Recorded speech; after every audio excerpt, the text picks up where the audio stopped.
Hi friends, welcome to Sumi's tips and dogs. അപ്പോൾ ഇന്ന് ഞാൻ നിങ്ങളോടൊപ്പം ഷെയർ ചെയ്യുന്നത് നമുക്ക് വീട്ടിൽ വളരെ എളുപ്പത്തിൽ ആക്ടിവേറ്റഡ് ചാർക്കോൾ പൗഡർ എങ്ങനെ ഉണ്ടാക്കാമെന്ന വീഡിയോ ആണ്. ഇന്ന് ചാർക്കോൾ പൗഡറിൻ്റെ ഒരുപാട് ഐറ്റംസ് നമുക്ക് വിപണിയിൽ വാങ്ങാൻ കിട്ടുന്നതാണ്. നമ്മുടെ ഫേസ് പാക്ക് ആയിക്കോട്ടെ, ഫേഷ്യൽ ആയിക്കോട്ടെ, അതുപോലെ പീൽ ഓഫ് മാസ്ക് ഒക്കെ ആയിക്കോട്ടെ, എന്ത് തന്നെ നമുക്ക് ചാർക്കോൾ പൗഡറിൻ്റെ ഒരുപാട് ഐറ്റംസ് വാങ്ങാൻ കിട്ടുന്നുണ്ട്. അപ്പോൾ ഈ ചാർക്കോൾ പൗഡറിൽ നമ്മുടെ സ്കിന്നിന് വേണ്ടിയിട്ടുള്ള ഒരുപാട് ബെനിഫിറ്റ്സ് അടങ്ങിയിട്ടുള്ളത് കൊണ്ടാണ് നമ്മളത് യൂസ് ചെയ്യുന്നത്. ചാർക്കോൾ പൗഡർ നമ്മുടെ മുഖത്തുള്ള എക്സസ് ആയിട്ടുള്ള ഓയിൽ അബ്സോർബ് ചെയ്യാനായിട്ട് സഹായിക്കും. മാത്രമല്ല നമ്മുടെ മുഖത്തുള്ള ഇമ്പ്യൂരിറ്റീസ് ഒക്കെ റിമൂവ് ചെയ്യാനും, ഇപ്പം നമ്മുടെ സ്കിന്നിൽ എന്തെങ്കിലും ഒരു ടോക്സിക് ആയിട്ടുള്ള വിഷാംശം അടങ്ങിയിട്ടുള്ള എന്തെങ്കിലുമൊക്കെ ഉണ്ടെങ്കിൽ തന്നെ അതൊക്കെ വലിച്ചെടുത്ത് നമ്മുടെ സ്കിന്നിനെ പ്യുവർ ആക്കാനായിട്ടൊക്കെ ഇത് സഹായിക്കുന്നതാണ്. അപ്പോൾ ഈ ചാർക്കോൾ പൗഡർ നമുക്ക് നമ്മുടെ ഫേസിനായിക്കോട്ടെ, ഹെയറിനായിക്കോട്ടെ, അതേപോലെ തന്നെ നമ്മുടെ ഹെൽത്തിനായിക്കോട്ടെ, ഒരുപാട് കാര്യങ്ങൾക്ക് ചാർക്കോൾ പൗഡർ ഇന്ന് നമ്മൾ യൂസ് ചെയ്യുന്നുണ്ട്. അപ്പോൾ ഈ ചാർക്കോൾ പൗഡർ പുറത്തുനിന്ന് വാങ്ങേണ്ട കാര്യമില്ല, ഈസി ആയിട്ട് നമുക്ക് വീട്ടിൽ ഉണ്ടാക്കാവുന്നതാണ്. അപ്പോൾ അത് നമുക്ക് എങ്ങനെ ഉണ്ടാക്കുന്നത് നോക്കാം. അതിനു മുമ്പ് നിങ്ങളെൻ്റെ ചാനൽ ആദ്യമായിട്ടാണ് കാണുന്നതെങ്കിൽ എൻ്റെ ചാനൽ സബ്സ്ക്രൈബ് ചെയ്യുക. തൊട്ട് താഴത്തിന് ഒരു ബെല്ലൈക്കൺ ഉണ്ട്, അതും കൂടി ക്ലിക്ക് ചെയ്യുക. അന്നേരം ഞാനിടുന്ന നെക്സ്റ്റ് വീഡിയോസിൻ്റെ നോട്ടിഫിക്കേഷൻ നിങ്ങൾക്ക് കിട്ടുള്ളൂ. അപ്പോൾ അതിനായിട്ട് ഞാനിവിടെ ആദ്യം എടുത്തേക്കുന്നത് ചിരട്ടയാണ്.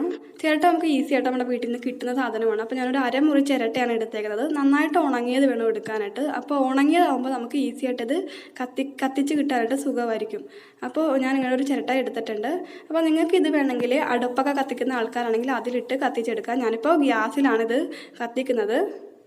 അപ്പോൾ ഗ്യാസിൽ കത്തിക്കുമ്പോൾ നിങ്ങൾ ശ്രദ്ധിക്കേണ്ട കാര്യം എന്ന് പറഞ്ഞിട്ടുണ്ടെങ്കിൽ ഇത്തിരി കെയർ ചെയ്തിട്ട് വേണം ചെയ്യാനായിട്ട്, സൂക്ഷിക്കണം.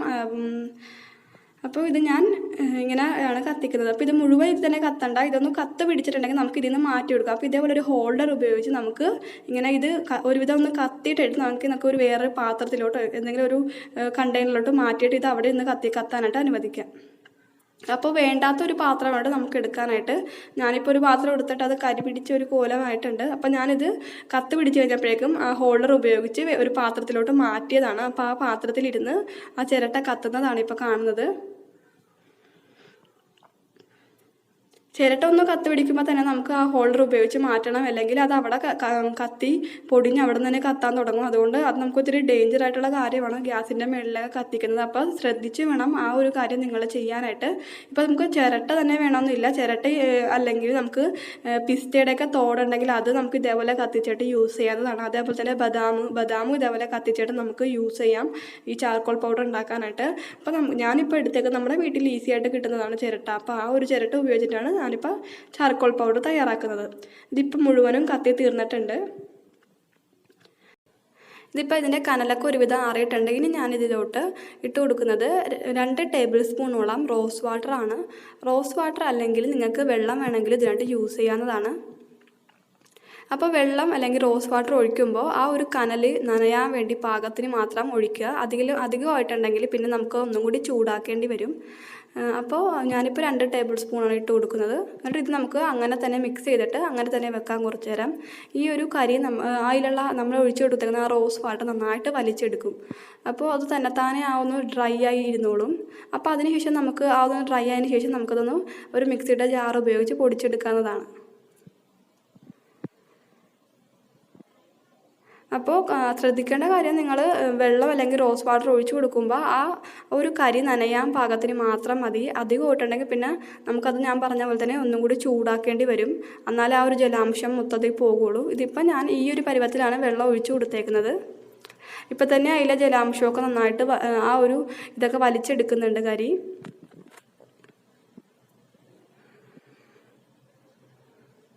അപ്പോൾ ഇനി നമുക്കിതൊരു 10-15 മിനിറ്റ് അങ്ങനെ തന്നെ വെച്ചിട്ട് ഇതിലെ മൊത്തം ജലാംശവും കരി വലിച്ചെടുത്തതിന് ശേഷം നമുക്കിത് ഒരു മിക്സിയുടെ ജാറിലോട്ടിട്ടിട്ട് പൊടിച്ചെടുക്കാവുന്നതാണ്. ഇതിപ്പോൾ അതിലെ ജലാംശമൊക്കെ മാറിയിട്ടുണ്ട്. അപ്പോൾ ഞാനിതൊരു മിക്സിയുടെ ജാറിട്ട് പൊടിച്ചെടുക്കുകയാണ്. അപ്പോൾ ഇത് പൊടിച്ചെടുത്തിട്ട് നിങ്ങൾക്ക് വേണമെങ്കിൽ അങ്ങനെ തന്നെ യൂസ് ചെയ്യണമെങ്കിൽ അങ്ങനെ തന്നെ യൂസ് ചെയ്യാം. അല്ലെങ്കിൽ നമുക്കൊരു അരിപ്പ് ഉപയോഗിച്ച് ഒന്ന് അരിച്ചെടുക്കുക. നന്നായിട്ട് ഫൈനായിട്ട് പൊടിയായിട്ട് വേണമെന്നുണ്ടെങ്കിൽ നിങ്ങൾക്ക് ഒരു അരിപ്പ് ഉപയോഗിച്ച് ഒന്നും കൂടി അരിച്ചെടുത്തിട്ട് നമുക്ക് അങ്ങനെ യൂസ് ചെയ്യാം.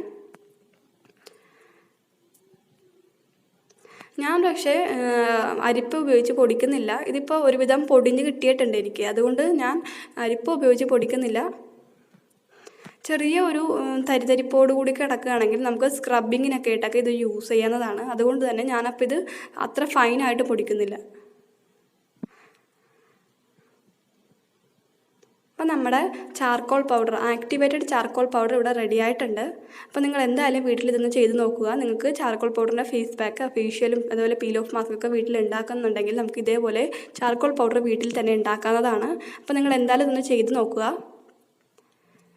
അപ്പോൾ നമ്മുടെ ചാർക്കോൾ പൗഡർ ഇവിടെ റെഡി ആയിട്ടുണ്ട്. അപ്പോൾ നമുക്കിതൊരു ചെറിയൊരു പ്ലാസ്റ്റിക് കണ്ടെയ്നറിൽ എവിടെയെങ്കിലും നമുക്ക് ഇതേപോലെ സൂക്ഷിച്ച് വെക്കാവുന്നതാണ്. കേടൊന്നുമില്ല, പുറത്തിരുന്നാലും ഒരു കുഴപ്പമില്ല. ഫ്രിഡ്ജിലൊന്നും വെക്കേണ്ട കാര്യമില്ല, പുറത്ത് തന്നെ ഇരുന്നാലും കുഴപ്പമില്ല. അത് മോശമൊന്നും ആവില്ല, അത് അവിടെ ഇരുന്നോളും. ഇപ്പം നമുക്കിതൊരു കണ്ടെയ്നറിലോട്ട് ആക്കിയിട്ട് നമുക്ക് സൂക്ഷിച്ച് വെക്കാവുന്നതാണ്. അപ്പോൾ ഇന്നത്തെ വീഡിയോ ഇത്രേ ഉള്ളൂ. ഇന്നത്തെ വീഡിയോ നിങ്ങൾക്ക് ഇഷ്ടപ്പെട്ടെങ്കിൽ തീർച്ചയായും ലൈക്ക് ചെയ്യുക. അതേപോലെ മറ്റുള്ളവരുടെ അറിവിലേക്ക് അത് ഷെയർ ചെയ്യുക. അപ്പോൾ അടുത്ത നല്ലൊരു വീഡിയോയിൽ കാണുന്നവരേക്കും ബൈ. Thanks for watching.